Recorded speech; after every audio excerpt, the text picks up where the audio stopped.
do have a quick question here on Yes. the chat here. Doesn't fondant sweat and make the colors run when it's taken out of the fridge? You know what, it wasn't in there really long enough. You can see it's got a little glisten to it. I didn't let it freeze solid, so it's gonna glisten, and you don't wanna touch it. If you're putting it on white, it might give a little bit of a stain, but because I'm working with such bright colors on this one, it's not gonna do that. If I were putting it on white, I might think twice about putting it in the freezer, but this type of cake, it's perfect for, because the colors are so bright, you're not gonna see any running.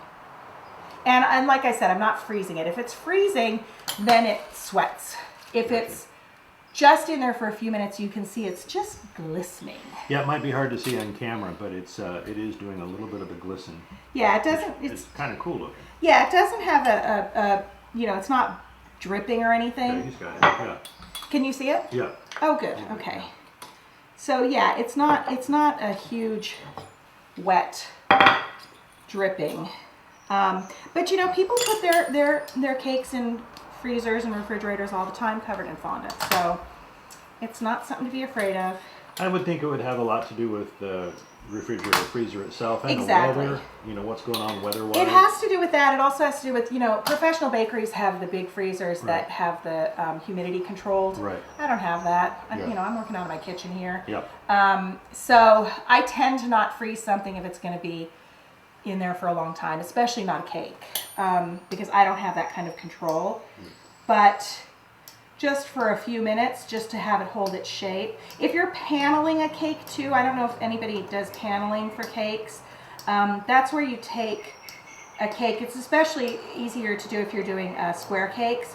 But to panel a cake, you take the fondant and you put a layer on top, and then you cut around it so it's perfect. And then you roll out a strip like this, and you actually put it around the sides and trim it along the top. And a lot of people like to panel cakes. So if I'm paneling a cake, I will always freeze the side, because it just gives you more control. So when you're lifting, it's not stretching and pulling. And that's key to me, is to keep the stretching and pulling to a minimum, so you're not losing the shape that you've worked so hard to create. Yeah. All right, I'm actually going to do this way, which is going to be easier. I don't know why I didn't tell you this. Start at the top and pull down. See how it was wrinkling up here because I was pushing? If you start at the top and pull down, these are the things you remember as you're, yeah, this is what I learned the last time I did this cake. And then you're going to have, it's harder for me to see where I'm cutting, because here I can see exactly, but so you can see these aren't quite as even as those are, but again, it's a grass skirt. It's a grass skirt. So we're going to do that. And go all the way down. And I'm not measuring how long. This is going to be longer than to go around here. But because it's a grass skirt, I can cut it, lay it here, bring it, and then just cut it on the other side. Overlap. But I'm actually going to let it overlap so you can see what the second layer of grass would look like. All right. Almost haphazard, as it were. Yeah, pretty much. If you want to measure, knock yourself out. Right ahead. Have that kind of time. I'm not that kind of decorator. I mean, there are certain times where it's imperative that you are precise. A grass skirt is not one of them. So, which is why I like this design, because it's actually really quick and easy, but people just love it. It's a fun cake. All right, so we've got our second set of grass. We're going to put that in. And we're going to pull out our blue flower. All right, so we've got our blue flower. I'm going to pop this one out. Nice. Will the yellow come? There you go. It came out. Again, don't worry about the cornstarch, because we're going to get rid of that.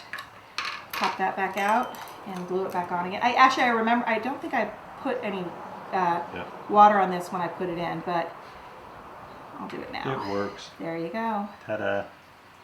And to get that cornstarch off, I would use just a kind of a hard, clean brush, and you can just brush it.